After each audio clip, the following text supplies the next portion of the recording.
Sur le cloud. Donc oui, donc je voulais introduire deux notions qui sont pas très connues. Euh, donc l'ocnophile et le philobate. Donc ça fait très pompeux de balancer ça. C'est pas des concepts très connus. C'est des concepts qu'on doit à un psychanalyste hongrois qu'on appelle Michael Balin. Vous connaissez peut-être par la notion de groupe Balin. Donc on va peut-être en parler. Michael Balin, c'est un psychanalyste hongrois qui a été l'élève de Sándor Ferenczi. Donc il est lié à je dirais, un psychanalyste dissident de Freud. Et il va proposer donc, bon, il a étudié à Berlin, ensuite il a émigré à Londres, donc il a surtout fait sa carrière à Londres aux côtés de Melanie Klein ou de Donald Winnicott. Disons que ce qu'on on s'intéresse généralement à Michael Balin par ce qu'on appelle les groupes Balin. Donc à l'époque, Balin propose de créer des groupes cliniques.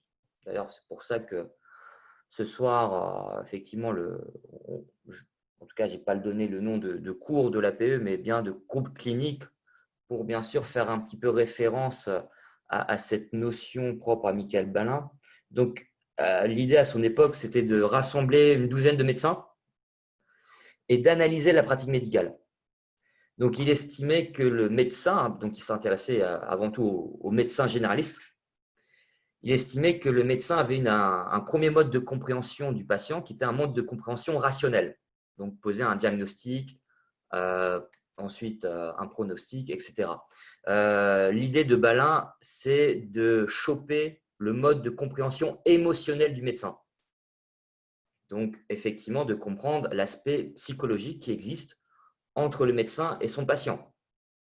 Le fait qu'il puisse avoir, bien évidemment, un transfert. Enfin, Balin n'a jamais à proprement parlé il ne parle pas de transfert, mais il emploie un terme qui est assez similaire. Mais Balin donc réunissait ses médecins, une douzaine de médecins, et il faisait parler les médecins par rapport à leur pratique médicale. Donc l'idée, c'était pas forcément de refaire le diagnostic médical, mais c'était plutôt de voir effectivement de comprendre la relation au patient et de pouvoir comprendre justement tout ce qui est de l'ordre du champ émotionnel.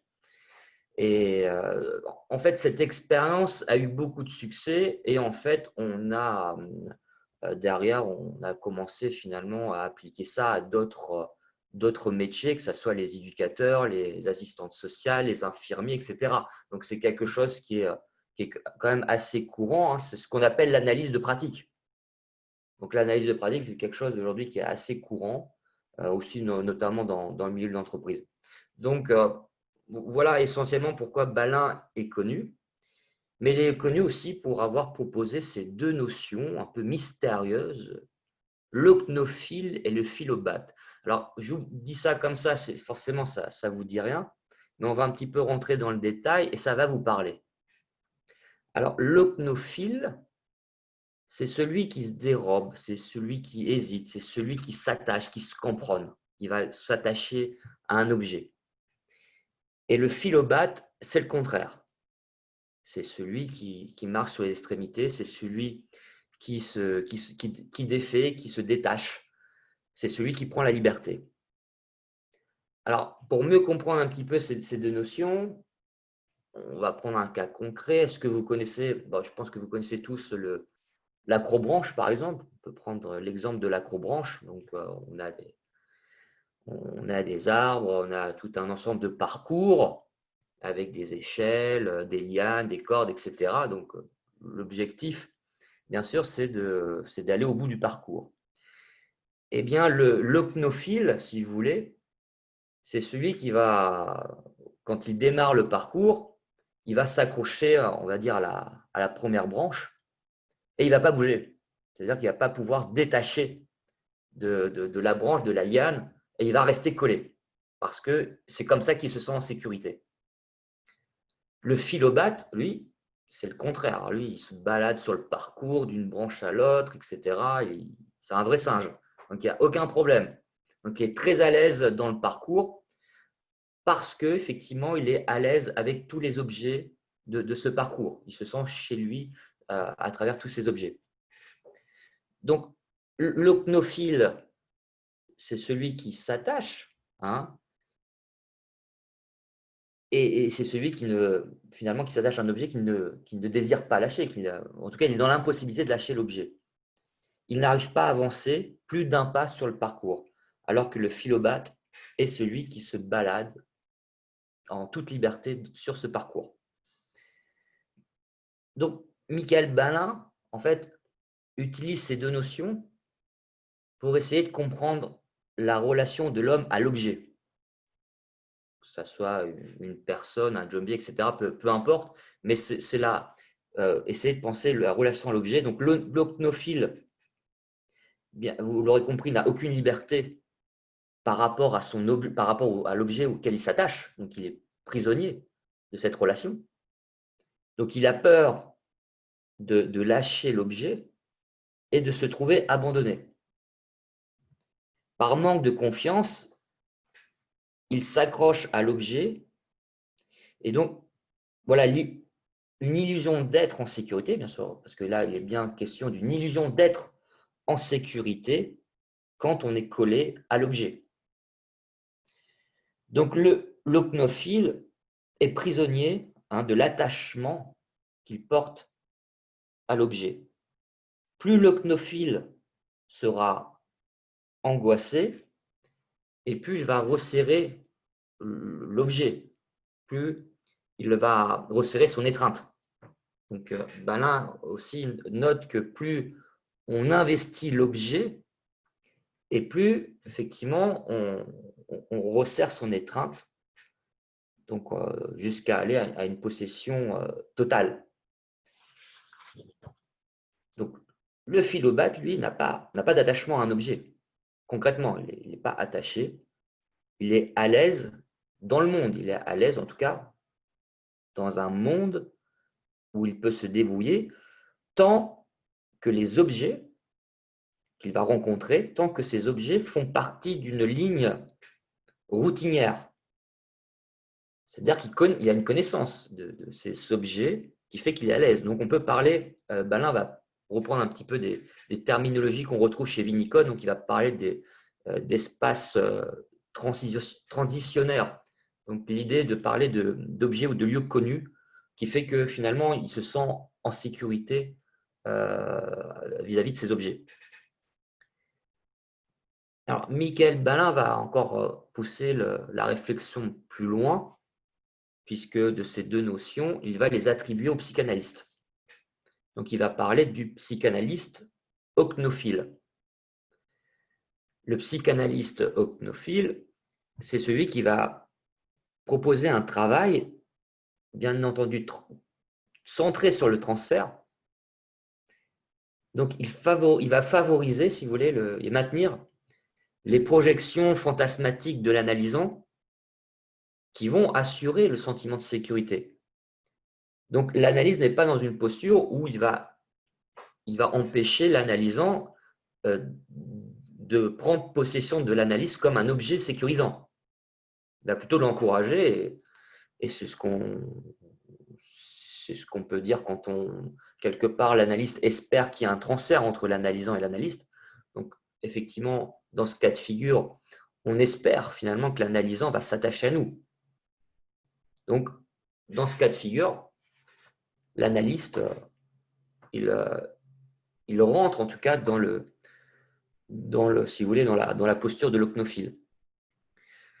Concernant l'analyste philobate, lui, il va favoriser le travail d'exploration.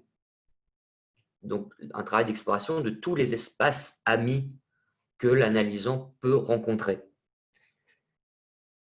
Donc, il accompagne l'analysant dans ses expériences quotidiennes et l'analyse va cultiver avec lui donc le sens de la responsabilité, la liberté et la créativité. Donc, effectivement, là, on est dans un travail où on va nettement plus se centrer vers ce qui se passe dans le monde extérieur, toutes les expériences que peut rencontrer l'analysant et l'inviter finalement à continuer à prendre cette liberté et à parcourir et à enchaîner des expériences. Donc, vous le comprenez bien, hein, ces deux termes permettent quoi? De situer un analysant qui est prisonnier d'un objet d'attachement. Qui fait quoi? Qui fait qu'il ne peut pas finalement parcourir le monde. Il est prisonnier de sa propre posture. Contrairement à un philobate qui effectivement est enclin à rencontrer, je dirais, les événements et les objets du monde, et auquel effectivement le travail est quand même assez différent.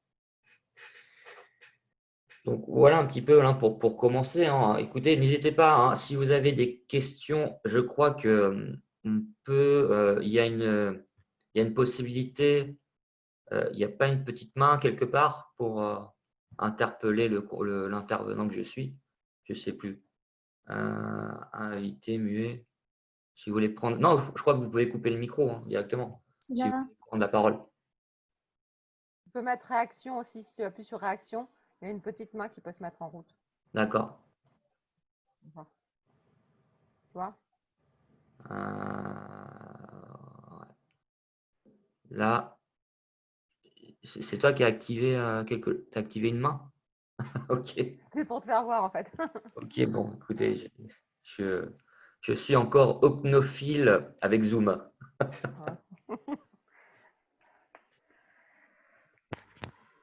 Mais allez-y hein, si vous voulez prendre la parole, poser des questions, c'est le moment ou jamais. Notamment par rapport à votre propre expérience. Parce que c'est intéressant effectivement de comprendre effectivement les situations ou les objets avec lesquels soit on est opnophile, soit on est philobate, puisque finalement on se rend compte que selon les expériences, il y a des expériences où on est bloqué, où effectivement on est dans la peau de l'opnophile et on est attaché à un objet et on n'arrive pas à s'en défaire et on n'arrive pas à, à rencontrer les événements du monde. Et puis parfois on est plutôt philobate et très très à l'aise au niveau d'expérience. Ne peut-on pas être les deux? Et on peut peut-être aussi être un peu jungien, être dans l'individuation. Non, je pense qu'on est un peu des deux. Hein. Ouais. Je pense qu'on n'est jamais ou l'un ou l'autre. Je pense qu'on est un peu des deux. D'où l'intérêt pour l'analyste de pouvoir voir comment il peut parfois justement travailler, de rassurer le patient, c'est-à-dire C'est c'est ça. bien de rassurer sa posture d'ocnophile. Et parfois, c'est bien de pouvoir l'inciter à être un peu plus philobate. Voilà. Je dirais que je suis les deux en consultation, hein, Mm. suivant la personnalité que je rencontre. Je m'adapte. Tout à fait. Je pense que c'est essentiel de pouvoir s'adapter Voilà. aux analysants. De ce que j'ai souvent pu observer chez nombre de collègues, c'est que souvent on applique la même attitude, la même façon de faire.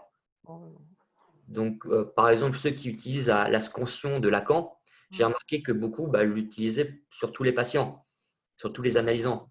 Alors que finalement, c'est une technique qui peut être assez délétère justement chez quelqu'un qui est plutôt ocnophile, quelqu'un qui a besoin d'être en sécurité. Si on casse sa relation à l'objet sécurisant, on perd le patient fatalement. Donc, oui, Christelle. Oui, j'avais lu un petit peu avant d'arriver sur ça. Et en fait, je me suis rendu compte que, enfin, pour parler de mon expérience, j'ai deux patients en ce moment. Il y en a un qui est purement ocnophile et l'autre qui est purement philobate. Et pour rejoindre Talia, je me rends compte que moi, dans la relation avec eux, je suis pas la même. Voilà. On doit pouvoir, je pense quand même en tant que thérapeute, pouvoir faire les deux en fait, parce qu'effectivement, il faut répondre aux angoisses de l'autre. Et il y en a qui angoissent de se sentir en dépendance, et il y en a qui angoissent au contraire de se sentir abandonné, ou en tout cas, ou au contraire, qui se sentent. Enfin voilà, dans les deux mouvements, il faut ménager les angoisses de celui qu'on accompagne. Tout à fait. Hein. Ouais, je pense que oui. Oui.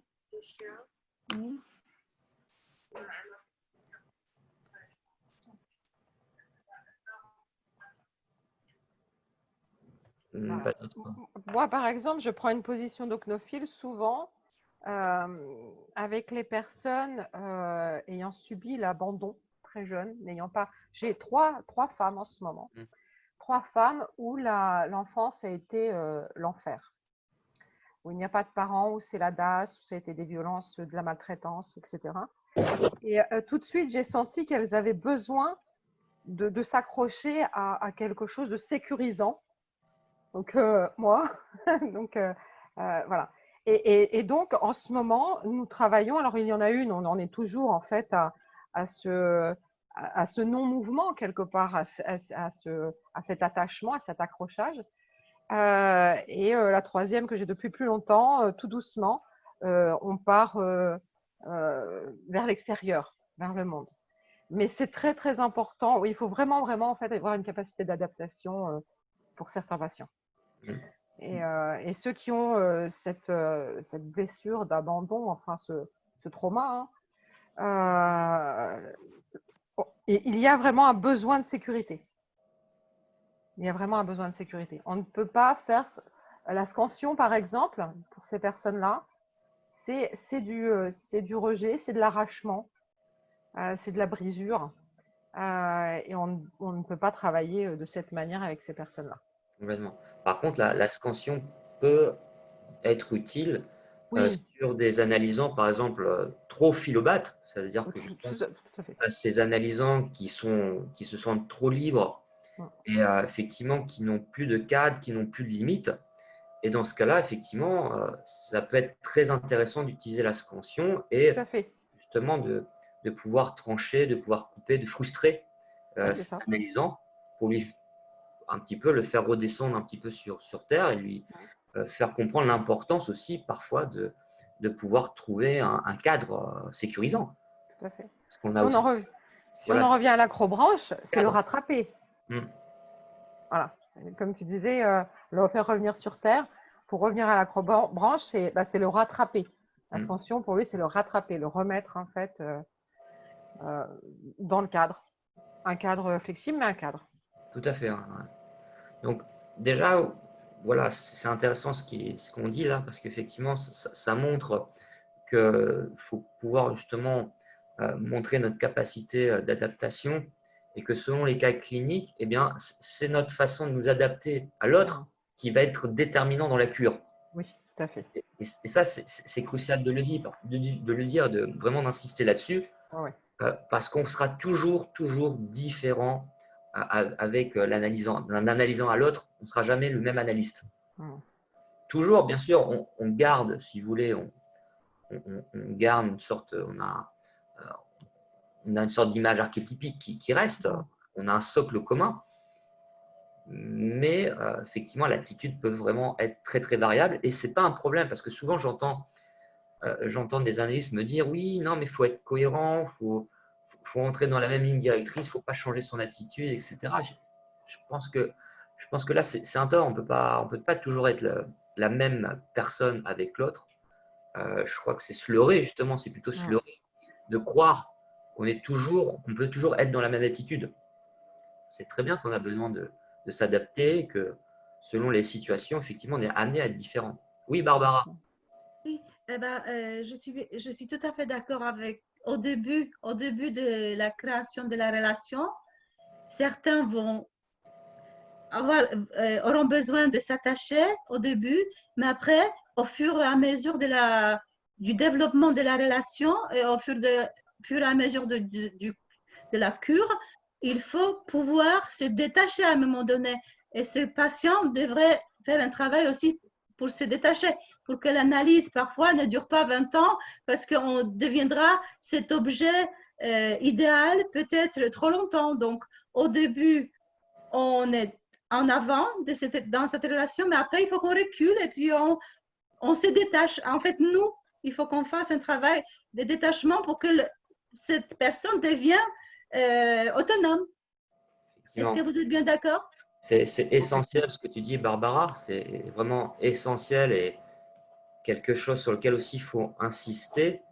Parce que autant en début d'analyse, effectivement, je peux être ocnophile, c'est-à-dire effectivement garantir le sentiment de sécurité pour l'analysant.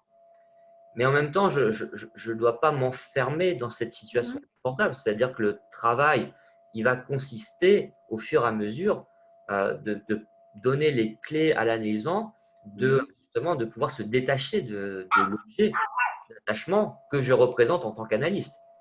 Et c'est ça aussi le sens de la cure, c'est d'apprendre à permettre à l'analysant, en tout cas, d'apprendre ce processus de détachement pour qu'une fois, parce que c'est comme ça aussi qu'on peut essayer de comprendre la fin de l'analyse pour ce type d'analysant.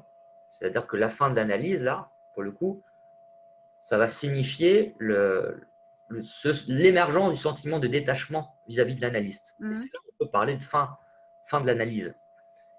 Jusqu'au point où, en ressortant de la cure analytique, l'analysant va comprendre que c'est possible de se détacher de l'objet d'attachement et il va pouvoir le réitérer ailleurs. Et c'est là que c'est intéressant. Alors, pour le philobate, ce sera peut-être différent. Parce que Tout à fait. le philobate, le travail consistera peut-être plutôt à cadrer son espace de liberté, son trop-plein de liberté. C'est peut-être justement à l'apprendre à se poser. Peut-être Donc, par un travail différent. Oui, Christelle. voilà, Oui, je pensais. Alors, il y a deux choses qui me viennent comme ça, mais pour moi, quand on parle de cadre sécurisant, tous les patients qui viennent doivent se sentir dans un cadre sécurisant. Ce ne sera juste pas le même suivant les ocnophiles et les philobates. Mais il faut toujours trouver le moyen d'être sécurisant, mais toujours. Et comme disait Barbara, je pense qu'effectivement, au départ, on est ocnophile, pour certains plus que d'autres. Mais le but, c'est quand même d'amener, enfin, de devenir aussi, enfin, d'amener d'éviter la dépendance quand même. Parce qu'avec l'ocnophile, enfin, moi, je le vois par rapport à la personne là, dont je parlais tout à l'heure, dans ces moments d'angoisse,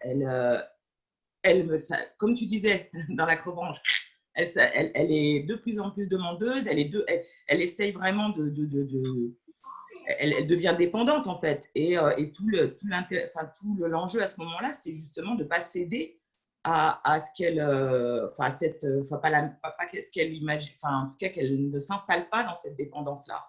Donc on joue tout le temps entre ocnophile et philobate, mais je veux dire, le but à la fin, c'est d'être plus philobate qu'ocnophile quand même. Dans le sens où je trouve que voilà, c'est plus aider la personne à se détacher plutôt que de continuer dans un attachement au thérapeute. Alors justement, tu me tends la perche et on va pouvoir parler de la notion d'homéostasie archétypique. Alors, c'est une notion que je propose et qui fait suite à une autre notion qu'on appelle l'homéostasie psychologique. Dans l'homéostasie psychologique, il s'agit finalement de trouver l'équilibre entre les besoins de l'analysant et la satisfaction de ses besoins. Donc, un besoin qui n'est pas satisfait entraîne un déséquilibre intérieur. Donc, l'individu, par excellence, cherche l'équilibre en agissant sur son comportement afin de satisfaire ses besoins. Donc, dans ce concept d'homéostasie psychologique, j'ai voulu en tout cas m'en inspirer et de le ramener un petit peu à la théorie de Jung par rapport aux archétypes. Et donc, l'homéostasie archétypique. Je ne sais pas sur le truc à côté et qui n'est pas tombé au milieu, je sais pas. Ah, quelqu'un qui a. C'est Anne. Attends. Donc, l'homéostasie archétypique a lieu quand survient l'équilibre entre les rêves, l'imaginaire personnel de l'analysant et son environnement. Donc, quand je dis environnement, j'entends les institutions, la culture, etc. Donc, le climat, l'environnement, enfin, tout ce qui peut environner en tout cas l'analysant. Donc, l'homéostasie archétypique peut se comprendre comme un équilibre donc, entre principe de plaisir et principe de réalité. Donc, entre mes fantasmes personnels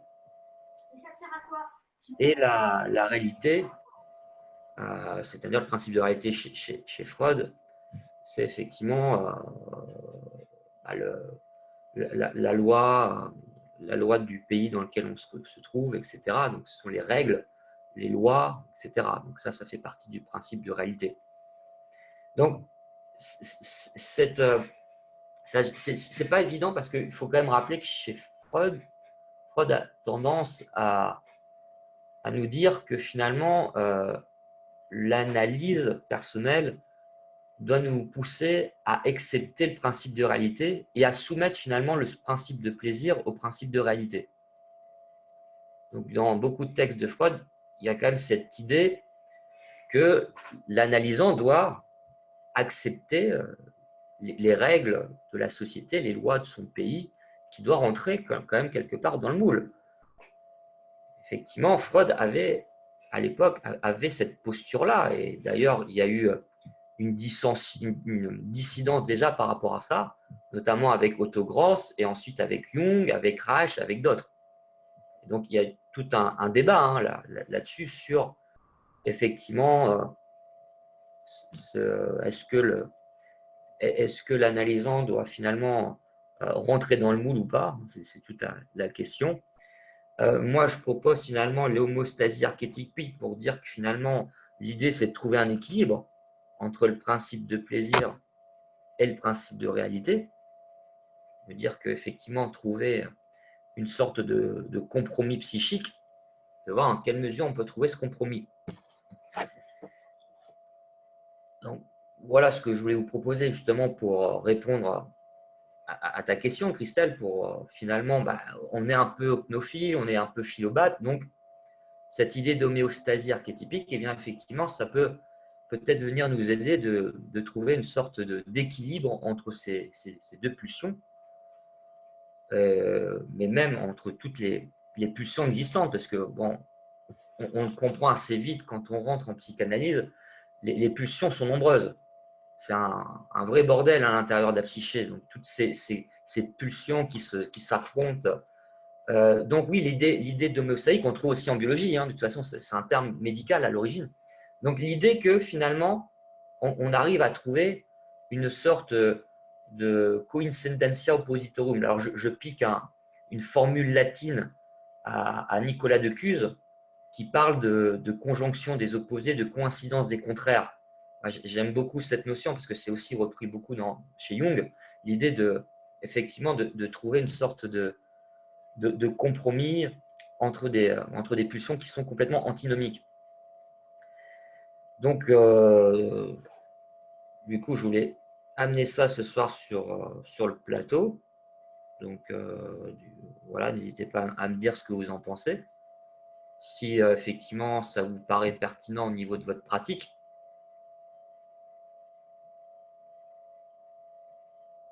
Oui, c'est pertinent au niveau de la pratique, puisque de toute façon, Jung, alors je peux pas citer exactement ce qu'il a dit, mais qu'un individu en fait le plus adapté possible, en fait, un individu qui essayait absolument de s'adapter à son environnement aux lois, finissait de plus en plus névrosé. C'est-à-dire plus on est adapté, plus on est névrosé, plus on est mal. Donc oui, ça va complètement avec la pratique. Alors après, je suis plus jungienne que freudienne, donc voilà, je suis plus d'accord avec Jung que Freud. Mais oui, bien sûr, c'est adapté à la pratique. Ouais. C'est toujours la même chose, on en revient toujours à s'adapter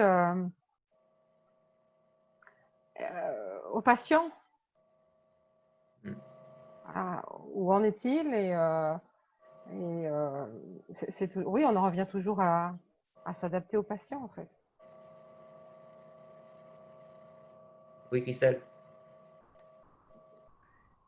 Je me demandais si finalement, l'idée, c'était d'accompagner le patient pour qu'il trouve sa propre homéostasie, parce que finalement, l'homéostasie, elle dépend, on n'a pas, c'est un équilibre à trouver qui est finalement assez singulier à chaque fois, entre les pulsions et… Tout à fait. Ah oui, complètement. Donc, il n'y a pas… voilà, c'est un équilibre à chaque fois à découvrir, en tout cas à découvrir et à permettre. Mais c'est pas le même pour tous, c'est pas le même. On revient au cadre qui est pas le même, à la posture qui est pas la même, aux angoisses qui sont pas les mêmes. Voilà, c'est toujours la même chose. C'est ça, c'est ce qui fait aussi que ce métier est très intéressant puisque ça n'est jamais la même chose. Donc avec chaque analysant, on travaille toujours différemment Et donc, l'homéostasie qu'on va peut-être essayer de mettre en place, effectivement, sera toujours quelque chose de très singulier. Ça sera toujours une singularité propre à l'analysant. Et ce n'est pas quelque chose, parce que je le vois, c'est quelque chose de très à la mode, à l'ère du coaching, du développement personnel, effectivement, d'appliquer la même recette pour tout le monde. Et effectivement, je peux comprendre que ça puisse être enthousiasmant. On se dit, ça, c'est génial, on est tous ensemble et on va appliquer la même recette. Et en fin de compte, ça ne marche pas. Parce qu'on a tous, justement, des besoins différents. On a tous des peurs différentes. Donc, ça va bloquer. Et on va se retrouver finalement frustré à un moment ou à un autre. C'est-à-dire peut-être qu'il y a quand même la magie qui opère. Parce que souvent, ce qu'on remarque dans les séances de coaching, ça se fait souvent en groupe. Et l'avantage du groupe, c'est que ça crée une sorte d'effervescence collective. Donc, on peut aussi s'oublier dans la magie du groupe et ne pas justement voir à quel point, sur le plan individuel, on peut se retrouver frustré de devoir appliquer les mêmes recettes pour tout le monde. Oui, Barbara. Je voulais vous parler de la pyramide de Maslow, en fait. Ouais. Pyramide de Maslow. Ça, pour moi, c'est ça, c'est la base, en fait, de bien-être. Si nos besoins primaires sont assouvis, c'est-à-dire faim, besoins sexuels, le froid, le chaud, la sécurité à la maison. Après, il y a les besoins secondaires, une panoplie de besoins secondaires, c'est-à-dire les besoins de sécurité. Après, c'est l'appartenance. Et puis après, on peut parler du plaisir, en fait. Donc, notre travail, la première chose, c'est les besoins primaires, parce que si on n'a pas assouvi nos besoins primaires, c'est-à-dire la sécurité, notre cerveau, en fait, il est enfermé pour profiter et puis pour créer nos plaisirs, en fait, et plus développé, plus abstraite comme épanouissement personnel, comme l'apprentissage, ouverture vers l'apprentissage quelconque, pour la création. Donc, pour moi, la première chose dans cette hémostasie, travailler sur les besoins primaires. Et puis après, au fur et à mesure du travail, on peut développer les besoins secondaires qui relèvent à l'abstraction, à la création, à l'épanouissement personnel, professionnel et social. Qu'est-ce que vous en pensez? Allez-y, vous pouvez intervenir. C'est intéressant. Qu'est-ce que vous en pensez? Parce que pyramide de Maslow, j'ai travaillé sur ça. Pour moi, elle est géniale, en fait.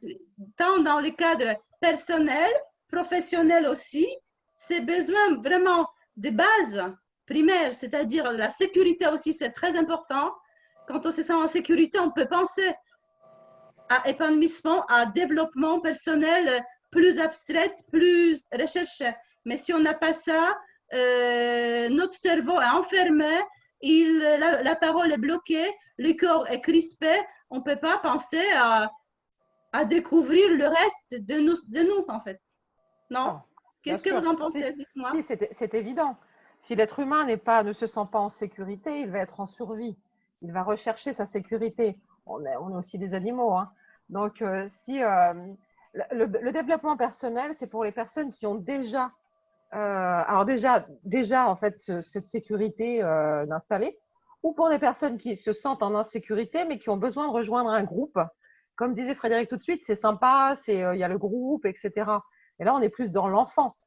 Alors moi, je fais aussi de l'AT, de l'analyse transactionnelle. Donc pour moi, les groupes de coaching, ce sont des enfants qui sont contents d'être ensemble, mais la sécurité est déjà assurée. Donc, ils ne sont pas en situation de survie. Mais bien sûr, Barbara, tu as tout à fait raison, oui. Oui. Après, c'est de l'abstrait. Mais il y a la sécurité d'abord à mettre en place. Oui. Oui. La reconnaissance est aussi importante. En AT, la reconnaissance est aussi importante parce que c'est reconnaître l'autre existe. J'existe. Voilà. Et l'être humain a aussi besoin de ça, en fait, en même temps que la sécurité. Mais bien sûr, oui. Oui, Christelle. Je vais juste revenir sur la pyramide de Maslow. La seule chose qu'il faut considérer sur la pyramide de Maslow pour se dégager un petit peu de la façon dont elle est faite au départ, c'est vrai que la sécurité, c'est la base, mais après, elle est beaucoup moins linéaire qu'on peut l'imaginer. C'est-à-dire que suivant les personnes, les besoins ne sont pas les mêmes, enfin, ce n'est pas forcément dans l'ordre. Voilà. Et après, évidemment, voilà, mais on peut aussi trouver aussi chez certaines personnes de la créativité alors qu'ils mangent un repas par jour. Enfin, voilà, c'est pas si linéaire que ça. Et puis pour le coaching, bah, c'est aussi beaucoup en individuel quand même aussi. Mais c'est vrai que moi, je trouve que finalement, l'idée par rapport à ce que tu disais du principe de réalité, par rapport au principe de plaisir, le fait que le coaching soit toujours des choses très, très, très modélisées, bah, finalement, c'est une façon aussi de mettre la personne, de faire dominer le principe de réalité sur le principe de plaisir. En fin de compte, on se retrouve aussi là dans un cadre, enfin, de se plier à un cadre qui n'est pas forcément le nôtre. Donc, on se retrouve comme ça dans une frustration, effectivement, de ne pas être complètement soi, oui. On peut se plaquer sur un modèle et on trouve beaucoup de jouissance sur le moment en se disant oh, oui, j'ai réussi à faire, mais on n'est pas dans l'expression de soi, en fait. Non, non, je vous rejoins là-dessus. Et effectivement, sur la pyramide de Maslow, c'est peut-être l'aspect pyramidal qui peut être gênant. Moi, j'aurais parlé de la spirale de Maslow. Je préfère la spirale parce que comme ça, il n'y a pas de hiérarchie, parce que effectivement, il y a des besoins de sécurité parfois qui relèvent de la spiritualité, pas de la matérialité. Donc, il y a des choses très complexes, notamment quand on étudie certaines sociétés amérindiennes, etc. On voit que parfois le sacré peut prendre certaine importance par rapport au matériel. Donc, il y a plus de 20 000 sociétés humaines, donc on a quand même des sociétés qui sont très différentes les unes des autres. On est dans une situation, nous, occidentale, où effectivement le matériel, c'est vraiment à la base de tout et c'est ce qui est quand même aussi au centre des préoccupations. Mais dans d'autres sociétés, c'est le contraire, c'est le spirituel. Voilà, je ne sais pas si Stanislas a eu l'occasion de vivre chez les moines. Je pense que voilà, la pyramide de Maslow, elle est certainement différente. Je ne sais pas si tu peux nous dire quelque chose. On ne t'entend pas. Oui, oui, je suis resté longtemps chez les moines. Et ben, les moines ont une règle de vie, donc ils suivent la règle de Saint-Benoît, puis une règle quotidienne journalière avec des horaires assez fixes. Mais à travers ces horaires fixes, il y a une forme de liberté et quelque chose d'intéressant. Et puis comme ils ont fait vœu de silence, tout se passe par le regard et par les mains. C'est-à-dire que montrer quelque chose et regarder quelque chose et exprimer beaucoup de choses par les yeux. Mais c'est vrai qu'au bout de quelques années, je me suis même rendu compte qu'il y avait des moines qui souffraient, que les moines avaient effectivement…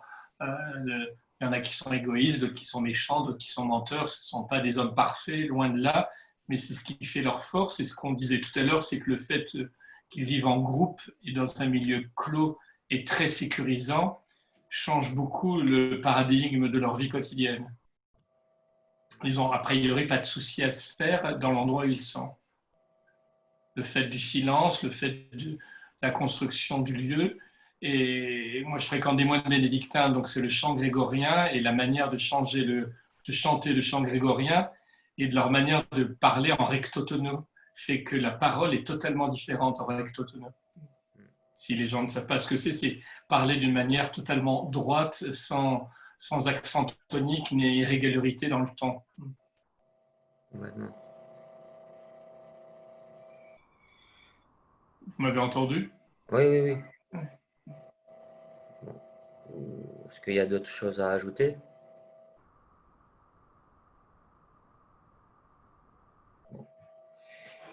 Donc, écoutez, troisième notion que je voulais aborder ce soir, la transversalité expérimentale. Qu'est-ce qu'on peut entendre par là? Eh bien, cette notion, elle exprime une célèbre citation du philosophe présocratique Héraclite, qui disait « On ne se baigne jamais deux fois dans le même fleuve. On ne se baigne jamais deux fois dans le même fleuve. » Pour justement expliquer qu'on a beau réitérer la même expérience, n'est jamais la même. Le souci, c'est que voilà, notre névrose, elle est coriace. Et souvent, effectivement, on est parfois confrontés à vivre l'expérience de manière routinière. C'est-à-dire qu'on a l'impression que c'est toujours la même chose.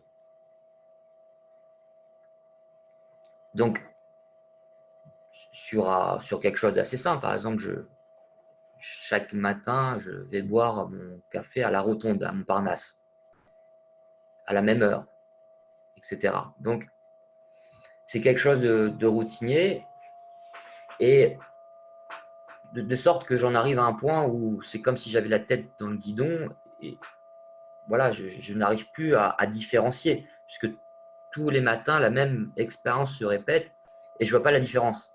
Je n'arrive plus à voir la différence. Donc, l'idée de transversalité expérimentale, c'est justement de pouvoir nous amener à prendre connaissance de la richesse de l'expérience qui se répète. De voir qu'à chaque fois, effectivement, je peux avoir conscience de la pertinence et de la différence de cette expérience. Donc, autant je vais tous les matins donc à la Rotonde boire mon café, et l'idée, c'est d'expérimenter, donc de répéter cela, mais en essayant d'apporter un petit peu de piment. Donc, d'aller donc boire ce café à la Rotonde, mais d'y aller avec des vêtements différents, des vêtements que je ne mets que le dimanche, par exemple, d'essayer en tout cas de vivre cette expérience autrement. Donc, la transversalité expérimentale, c'est répéter une même expérience, mais de chercher à la vivre différemment pour justement prendre conscience de toute la richesse même d'une expérience qui est répétée dans le temps. Donc, je peux retourner boire le café, accompagné de quelqu'un, parce que j'ai l'habitude d'y aller seul, mais qu'est-ce que ça fait si j'y vais avec quelqu'un d'autre? Qu'est-ce que ça fait si je mets des écouteurs dans les oreilles? Qu'est-ce qui se passe si j'y vais et que je mets du whisky dans le café? Là, à mon avis, les effets sont assez détonnants. Donc, c'est l'idée de pouvoir effectivement continuer à répéter le même geste, mais justement en apportant à chaque fois quelque chose de différent. Il y a un côté ludique parce que là, c'est une notion et j'ai envie de dire que c'est plutôt une technique. Hein. C'est effectivement de pouvoir travailler avec les analysants et les amener un petit peu à répéter certaines expériences et les amener à les répéter de manière différente afin qu'ils puissent se rendre compte que à chaque fois que je vis quelque chose, c'est différent. Parce que, comme à chaque fois que je vais chercher ma fille à l'école, je peux vivre ça de manière différente. Donc, c'est moi qui déclenche aussi. C'est ma perception du moment qui fait aussi que je prends conscience de sa pertinence, de sa différence. Donc, je peux m'aider, hein, c'est-à-dire que je ne suis pas obligé de tomber dans la routine et l'ennui. Donc, en quelque sorte, à travers cette notion, il s'agit de faire appel à notre côté ludique. Vous savez que l'être humain, il n'est pas seulement Homo sapiens, mais il est aussi Homo ludens. On a le sens du jeu. On arrive à jouer avec soi-même, avec les événements. Donc, on peut effectivement répéter les mêmes gestes et apprendre à jouer. Donc, je pense encore une fois à ces moines qui répètent tous les jours le même geste, la même prière, même heure. Et je me dis qu'ils doivent bien avoir des moyens justement pour pouvoir prendre conscience, parce que je pense que généralement, Stanislas, tu ne me diras pas le contraire, j'imagine que quand tu parles à ces moines de ces moments de répétition, je suis sûr qu'ils vivent à chaque fois quelque chose de différent. Je suis sûr qu'ils sont complètement conscients. Je ne sais pas si tu veux dire quelque chose, Stanislas. Non, non, mais tu as tout à fait raison, Frédéric. C'est la même chose tout en n'étant jamais la même chose. Ils sont très réceptifs au climat, par exemple. S'ils chantent et qu'il y a une pluie battante, ça va changer quelque chose dans leur état. Et si le voisin tousse, s'il y en a un qui a reçu des mauvaises nouvelles, des bonnes nouvelles, c'est jamais la même chose, mais il y a à chaque fois des moments de grâce qui sont beaucoup plus fréquents que dans notre vie séculaire. Complètement. Les grégores, les moines. Je pense que c'est intéressant. Ça me renvoie aussi à à la notion de perception inconsciente, je crois que j'ai un doute, je crois que c'est Leibniz qui a parlé des perceptions inconscientes. Il parlait de l'inconscient bien avant Freud, hein, puisque c'est 4 siècles avant. Et il explique en fait ces perceptions inconscientes, c'est-à-dire que, par exemple, moi qui habite Paris, effectivement, tous les soirs, je m'endors, mais en fait, je ne fais plus attention au bruit des voitures. Je me suis habitué. Donc, je ne perçois plus le bruit des voitures. Et effectivement, la mise parle des perceptions inconscientes, donc de choses, voilà, des choses auxquelles l'habitude fait en tout cas qu'on ne parvient plus à vraiment avoir conscience de ces expériences-là. Donc, l'idée de transversalité expérimentale, c'est vraiment nous amener à voir comment on peut prendre conscience de ces moments répétitifs dans le temps et voir effectivement comment on peut les vivre à chaque fois différemment. Donc, il y a aussi l'idée que je propose aussi qui est un petit peu, voilà, qui est un peu sous-jacente, c'est l'idée de transposabilité expérimentale. Donc, c'est là, par contre, c'est je bois mon café, mais là, je change de lieu. Là, je ne vais pas à la rotonde, je vais au bar PMU d'en bas. Donc là, je transpose un petit peu l'expérience et je suis encore amené à essayer de voir, de percevoir autre chose. Donc, en gros, pour résumer, plus j'ouvre ma conscience à l'expérience et plus je me connais. Donc, ça demande bien sûr de prendre conscience que à chaque moment où je répète quelque chose, il y a des perceptions inconscientes qui sont là.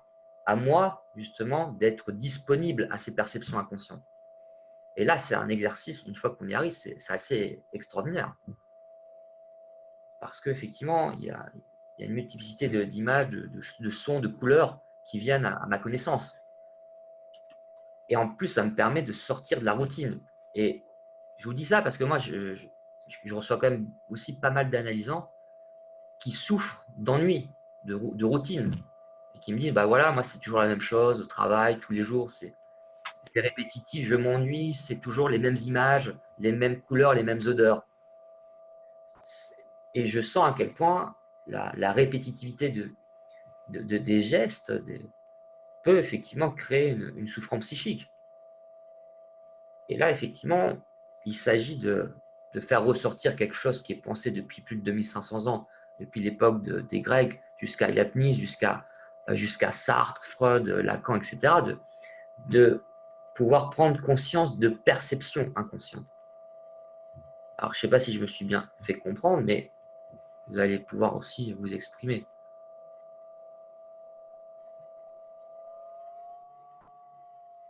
Oui, Christelle? Ça me fait penser, comme tu dis ça, à la pleine conscience, en fait. À la pleine conscience, quand on se met en état de présence dans l'instant présent pour pouvoir mieux entendre. Ces personnes qui souffrent que ça se répète, que ce soit tout le temps pareil, finalement, ils souffrent de ne plus être à l'écoute de ce qui leur arrive, en fait. Complètement, ouais. Ah ouais. Alors, je ne connais pas, enfin, j'ai entendu parler de la pleine conscience, mais du coup, moi, je ne maîtrise pas. Je connais pas. C'est ce que tu viens de décrire, en fait. C'est de se remettre à… Enfin, je ne sais pas, peut-être que Stanislas, il peut le dire, parce que finalement, la pleine conscience, c'est aussi ce que les moines vivent quand ils répètent tout le temps la même action, mais à chaque fois en prenant conscience de tout ce qui les entoure et de le vivre à chaque fois différemment. Ils sont présents là, dans l'instant, dans l'instant, ils sont présents à eux-mêmes. Ils sont présents à eux-mêmes. Oui, Catherine.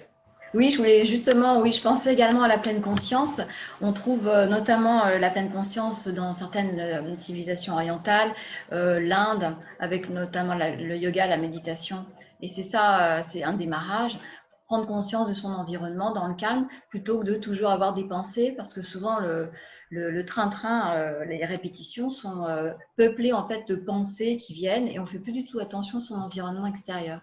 Donc voilà, je rebondissais sur l'idée de pleine conscience. Quand on pense moins, quand on se repose un peu, on va dire, au niveau mental, on fait beaucoup plus attention au niveau extérieur, mais même dans le toucher, dans les odeurs, dans l'écoute, dans la vue, voilà, même si on fait toujours le même trajet tous les matins, on ne croise pas les mêmes personnes, etc. Donc ça, voilà, ça rejoint ce sujet. Très intéressant, ouais.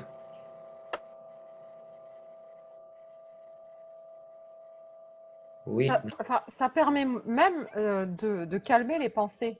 Moi, j'en reçois qui disent trop penser et être fatigués. Alors, je médite, hein, je suis méditante. Je pratique la pleine conscience, ce qu'on appelle la pleine conscience maintenant. Et donc, c'est très difficile de dire à une personne qui se plaint d'avoir trop de pensées d'arrêter de penser. Ça n'est pas possible d'arrêter de penser. Mais on a un exercice, par exemple, dans le Raja Yoga, c'est de prendre, quel que soit l'objet, alors là j'ai un stylo, quel que soit l'objet, et c'est de se concentrer sur l'objet. On se concentre totalement, c'est-à-dire on se concentre, on ne peut calmer les pensées que si on dirige notre attention sur autre chose.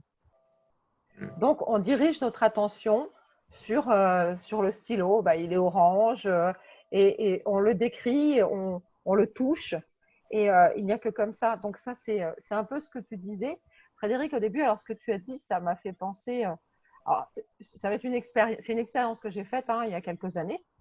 J'avais un problème médical important et j'avais très très très peur. Ça m'angoissait puissance 1000. Et pour arrêter d'angoisser, j'ai décidé d'être en pleine conscience de tout ce que je faisais, absolument tout. C'est-à-dire, je conduis la voiture, donc je tiens mon volant entre mes mains, et je pouvais faire le même trajet tout le temps, mais voilà, à chaque fois, ça n'est pas la même couleur dans les champs, c'est être vraiment, vraiment présent à l'instant présent. Et là, tu remarques tout ce qui est en fait autour de toi, à la moindre brindille, au moindre insecte ou au moindre son, à la moindre brise, tu es complètement en fait concentré, même si tu fais la même chose tous les jours. Et tu découvres quelque chose tous les jours parce que tu es là. Tu n'es pas souvent en fait, les gens sont dans le passé ou dans le futur. Ils ne sont jamais en fait dans le présent. Alors je sais pas, peut-être que je me trompe dans ce que tu as voulu expliquer. Peut-être que je fais erreur, peut-être que ça c'est totalement différent ce que tu as voulu expliquer.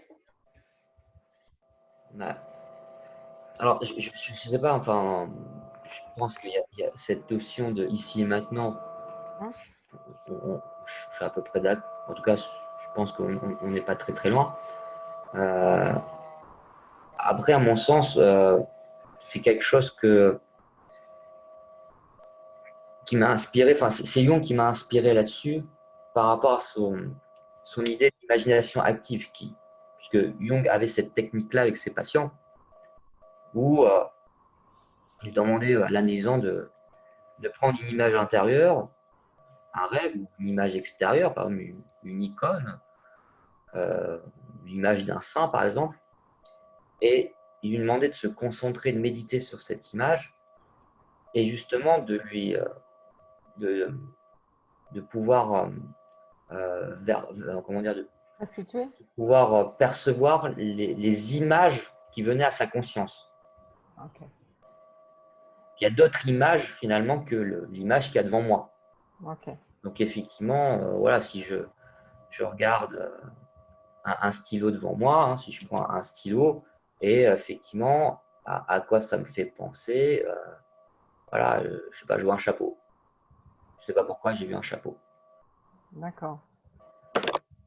Donc voilà, c'était la technique de Jung, qui effectivement, qui visait à inciter l'analysant à développer son imagination.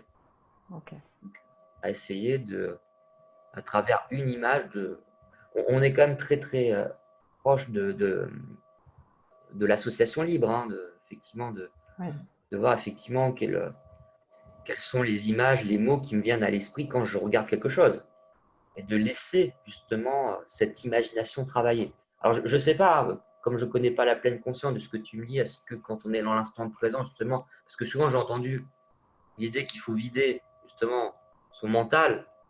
Donc, non, la pleine conscience, c'est pas vider son mental. D'accord. C'est se concentrer sur ses sens, en fait. Mais c'est du coup pas tout à fait ce que tu décris, puisque finalement, je dirais que c'est peut-être la première.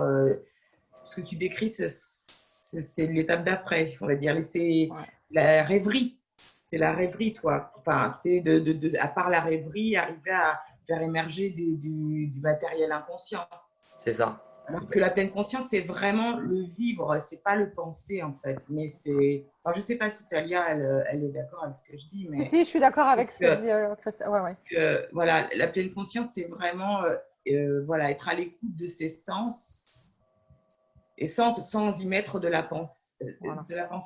On concentre sa pensée sur ses sens. Comme elle disait, le stylo, c'est le sentir, le voir, qu'est-ce que ça nous. Mais c'est dans le ressenti, c'est pas dans l'imaginaire. Toi, tu pars là sur la rêve. Moi, ça m'évoque. C'est pas tout à fait pareil. Mais l'un et l'autre peuvent aller ensemble. Et c'est surtout la respiration, la pleine conscience, essentielle. Aussi. Ouais. La base, oui. La base, c'est la respiration. Ouais. D'être attentif déjà à sa respiration en premier temps. D'accord. Ça, c'est intéressant. En tout cas, effectivement, là, on est dans des réflexions qui nous permettent aussi de pouvoir travailler des techniques avec nos analysants, puisque l'objectif, effectivement, quand on travaille ces notions, c'est de voir comment on peut travailler avec nos analysants, qu'est-ce qu'on peut effectivement proposer pour les faire cogiter, parce que c'est quand même aussi le but, c'est la cogitation, effectivement, de pouvoir les amener à voir autrement leur quotidien, de se voir autrement, d'avoir une sorte de conversion du regard. Et moi, comme je dis, il faut quand même rappeler qu'à l'origine, les psychanalystes, enfin les pionniers, ont été souvent expérimentateurs. Donc, ils ont expérimenté beaucoup de techniques, que ce soit l'hypnose, la relaxation. Enfin, ils ont vraiment essayé différentes choses pour faire parler justement l'inconscient. Donc, je pense qu'à mon sens, il faut garder ce côté un petit peu d'expérimentateur, d'essayer. C'est ce que j'ai appris auprès de Jean-Luc Maxence, de dire que parfois, il faut essayer des choses nouvelles pour voir ce que ça donne. Pourquoi pas utiliser un casque virtuel, comme le fait par exemple notre collègue Rodolphe Oppenheimer, utiliser un casque virtuel, des jeux vidéo pour faire parler l'inconscient. Pourquoi pas? Donc, tout est possible. Je veux dire, faut pas être fermé. Je pense qu'il faut au contraire essayer, puisque on le sait de toute façon. À mon sens, là, on se plante au niveau des querelles de chapelle, c'est de vouloir fixer l'inconscient, de vouloir le théoriser, de vouloir le conceptualiser. Je rappelle que, comme nous l'a dit le professeur Maffezoli la semaine dernière, le concept, c'est ce qui enferme. Donc, est-ce qu'on peut enfermer l'inconscient dans un concept? Je ne crois pas, puisque finalement, c'est quelque chose qui n'est pas définissable. On ne peut pas mettre dans un concept. C'est quelque chose qui nous échappe, l'inconscient. C'est ça l'idée. Je veux dire, il faut quand même rappeler, c'est ça qui est difficile, c'est que l'inconscient, c'est quelque chose qui nous échappe. Donc, à la limite, on parle peut-être de notion d'inconscient, c'est-à-dire quelque chose de plus global, quelque chose qu'on expérimente. Mais à mon sens, voilà, ça fait partie. En philosophie, c'est un peu la même chose. Moi, en tout cas, dans ma formation en philo, j'avais appris la même chose par rapport à ce qu'est l'être, à ce qu'est la philosophie. D'ailleurs, on m'a tout de suite appris la philosophie, ça ne se définit pas. Ça a des définitions, mais ça ne se définit pas, parce que suivant les époques, suivant les auteurs, il y a des systèmes, il y a des pensées. Et on voit que c'est très difficile d'enfermer la philosophie, l'être, l'inconscient. Enfin, il y a des notions qui sont très difficiles à enfermer dans des concepts. C'est très complexe. Donc, ayons aussi cette humilité. Je pense que c'est important, aussi en tant que psychanalyste, d'être humble et de dire, un petit peu comme Socrate, je ne sais pas. Je ne sais pas. Enfin, moi, je suis incapable personnellement de vous définir l'inconscient. Je suis capable de vous parler du lien que j'ai avec l'inconscient. Je suis capable de témoigner. Mais moi, je ne me sens pas capable de définir l'inconscient comme ça, en quelques mots. D'ailleurs, sur plein de choses, je ne suis pas capable de vous définir. Déjà, j'ai du mal à me définir moi-même. Alors, s'il fallait définir l'inconscient, non, par contre, je peux témoigner la relation que j'ai avec l'inconscient dans ma vie. C'est-à-dire, effectivement, ces moments où j'ai pu avoir des déclics. C'est-à-dire prendre conscience de la manière dont je peux me comporter, de certains mots qui font résonance. Je peux comprendre des rêves, de voir effectivement que ça fait émerger des choses qui ont été enfouies dans ma mémoire et que j'ai retrouvées, qui qui ont rejailli comme ça. Donc, il y a plein d'expériences qui parlent. Mais de là à enfermer cette relation dans une définition, dans un concept, bon, en tout cas, c'est pas ma démarche. Après, libre à qui veut hein, de vouloir définir et de mettre un concept dessus. Après, je veux dire, chacun est libre. Mais en tout cas, au niveau de la PE, on revendique quand même cette liberté-là. Moi, je peux vous dire quelque chose? Oui, bien sûr, M'entendez? Patricia. Voilà. Moi, en fait, je suis à la base une femme très, très cérébrale et depuis 6 ans, je vais tous les ans à Saint-Jacques-de-la-Mer où je fais en Bretagne de la méditation. C'est mindfulness, pleine conscience. Une semaine de Qigong alchimique, une semaine de méditation mindfulness. Ça fait 6 ans. Malheureusement, cette année, avec le confinement, au mois de mai, je n'ai pas pu y aller. Mais ça m'a fait un bien fou. C'est-à-dire que j'avais tout le temps le petit vélo toute la journée, matin, midi et soir. Ça ne s'arrêtait jamais. Et depuis que je fais ça depuis 6 ans, je sais stopper mes pensées, je sais être tranquille, je dors 10 fois mieux, je prends rien, je suis beaucoup plus calme, je suis dans l'instant présent parce que dans l'instant présent, il n'y a pas de souffrance. Et ça, je l'ai compris parce que j'avais fait le tour de plein de choses. Je suis allée voir, j'ai tout fait. Et puis un jour, je me suis dit, j'en ai marre. J'ai jeté tous mes bouquins. J'ai dit, j'en ai marre. J'en peux plus. Je vais faire ça. Et quand j'ai découvert ça, il y a 6 ans, eh ben, ça a été vraiment pour moi quelque chose d'extraordinaire. Ça m'a vraiment aidée, vraiment. Et d'ailleurs, quand je faisais mon bénévolat à Marseille en psychiatrie, le psychiatre ne voulait pas entendre parler de pleine conscience. Maintenant, il fait de la méditation lui aussi, il s'y est mis et il me dit c'est super, tu avais raison. Voilà, donc c'est ce que je voulais vous dire. C'est très bénéfique, vraiment. Merci pour le témoignage. Avec plaisir. Je voulais juste te dire quelque chose par rapport à ça. La pleine conscience, la méditation pleine conscience, mindfulness, elle est rentrée dans les hôpitaux aussi pour les patients, puisque ça traite et c'est de toute façon, enfin, je veux dire, c'est une disposition, c'est exactement ce que on voit aussi chez les moines qui ont des capacités décuplées par rapport au fait qu'ils font la méditation tous les jours, mais du coup, ça a un effet sur tout ce qui est les troubles anxieux, dépression et les symptômes dépressifs et les addictions aussi. Et il y a des programmes, des protocoles qui sont en place.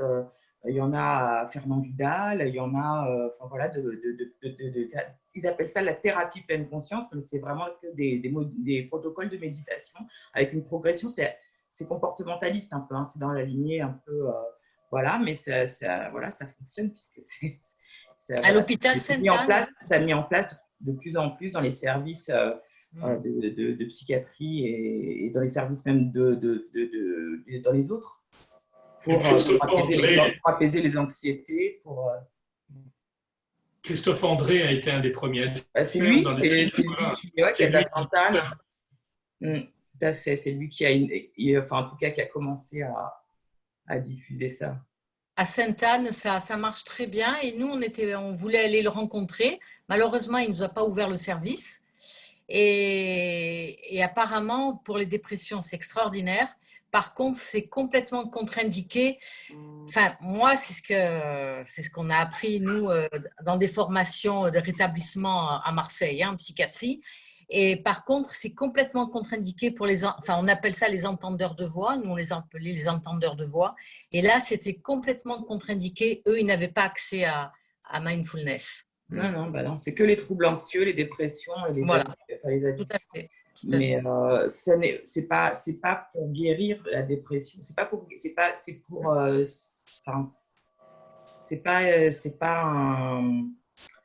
Ça aide, mais c'est pas non plus un remède. Hein.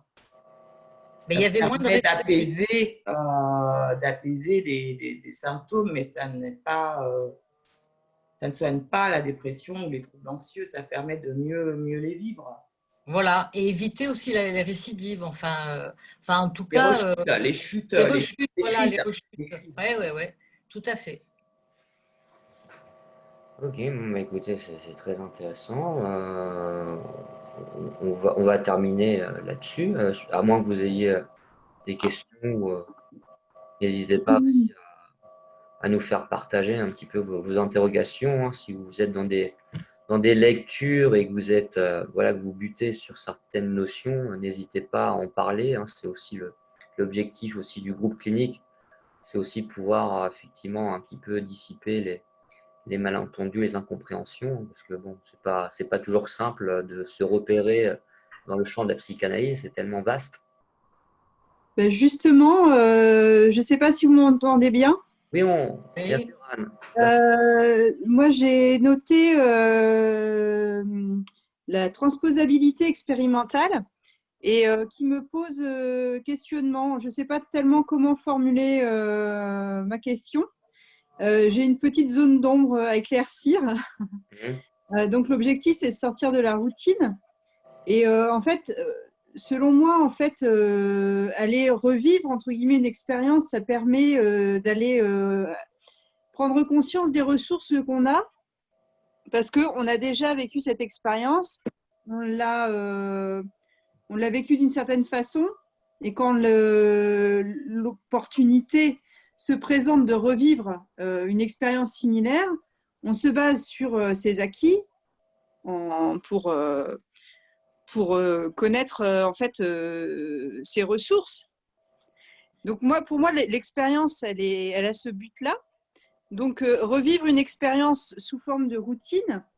Est-ce que cette transversalité expérimentale, justement, c'est pas pour essayer de réadapter un comportement? Ça correspond, si tu veux, à ce qu'on a dit au départ sur l'ocnophile et le philobate. C'est-à-dire que… que j'étais pas là. Ah, c'est pas grave. J'étais à la bourre, j'ai pas entendu. Ah, bravo. Donc, l'ocnophile, donc celui qui est attaché à un objet, donc qui a besoin d'être en sécurité. Et donc, c'est comme ça aussi qu'on va repérer certaines névroses, certaines manies. Par exemple, je pense au maniaque qui a besoin de répéter les mêmes gestes tous les jours. Il est dans cette routine-là et il se sent en sécurité. Donc, l'idée de transversalité ou de transposabilité, c'est de lui permettre justement à être plus philobate dans sa vie, tout en restant attaché à ce qu'il connaît. Donc, tant qu'il, mettons, si j'ai besoin de boire, boire tous les matins mon café à 7h30 précise, eh bien, effectivement, de garder ce rituel sécurisant, c'est un rituel sécurisant, et derrière, de pouvoir amener des choses supplémentaires. On peut ajouter une note de couleur à cette expérience. C'est la façon douce, en fait, d'intégrer un changement. Tout à fait. C'est pas la version, c'est pas une version agressive où on enlève l'analysant de l'objet. Là, on y va progressivement. C'est-à-dire, voilà, quelqu'un qui… par exemple, quelqu'un qui a besoin d'être à l'heure à ses séances. C'est quelqu'un qui a une manie et qui arrive pile poil à l'heure, mais qui a besoin, on sent qu'il a besoin de sécurité et que, parce que je crois que j'ai un analysant comme ça, il arrive à 15h et il repart à 15h45. Donc il a besoin de sa sécurité. Le même jour, à la même heure. Parce que c'est aussi pour ça que Freud propose une régularité des séances, pour justement protéger l'ocnophile. Eh bien, effectivement, j'ai le patient qui arrive à 15h, qui repart à 15h45, il est réglé comme une horloge. Effectivement, j'accueille ça avec bienveillance, mais petit à petit, c'est moi qui vais être en retard. Donc, effectivement, petit à petit, il va apprendre aussi à ne pas être à l'heure. Donc, j'ouvre la porte avec 3 minutes de retard, progressivement, jusqu'à l'habituer finalement à apprendre à changer ses horaires, sa régularité, etc. Donc, à se détacher de l'objet. Donc, c'est ça un petit peu l'idée de transversalité expérimentale. On peut agir comme ça au niveau en tant que psychanalyste, on peut bouger l'objet. On peut bouger l'objet. Vous voyez, là, je vous prends vraiment l'exemple du cadre de la séance où Lacan le faisait. Lacan le faisait de manière plus radicale, puisque au bout de 5 minutes, ils disaient allez, au revoir la semaine prochaine. Donc là, c'était encore plus radical, mais effectivement, ça permet de bousculer l'analysant. Bon, à nous de trouver, je dirais, la manière progressive de le faire, douce, plus violente, etc. Donc c'est à nous de nous adapter. Mais effectivement, cette idée de transversalité, elle est bien là. Merci beaucoup.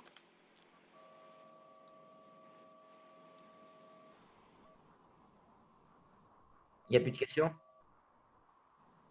Ok, bon, bah écoutez, je vous souhaite une bonne soirée. Hein, et puis, de toute façon, la semaine prochaine, donc, on n'aura pas de groupe clinique. Le prochain groupe clinique, je vais vous donner la date tout de suite, ça sera, ça sera le jeudi 8 octobre. Et le prochain séminaire, ça sera le 15 octobre. Et nous recevrons Madame Coralie Camilly, professeure de philosophie à l'Université de Créteil, et qui nous présentera son ouvrage L'art du combat. Donc, on va avoir une conférence sur les samouraïs, ça va être très sympa. Le psychanalyste et le samouraï, voilà, on va faire un parallèle, ça va être très intéressant. Mais n'allez pas vous faire harakiri pour autant. Allez, bonne soirée à tous, à très Bonne bientôt. soirée. Bonne Au soirée. revoir. Au revoir. Au revoir.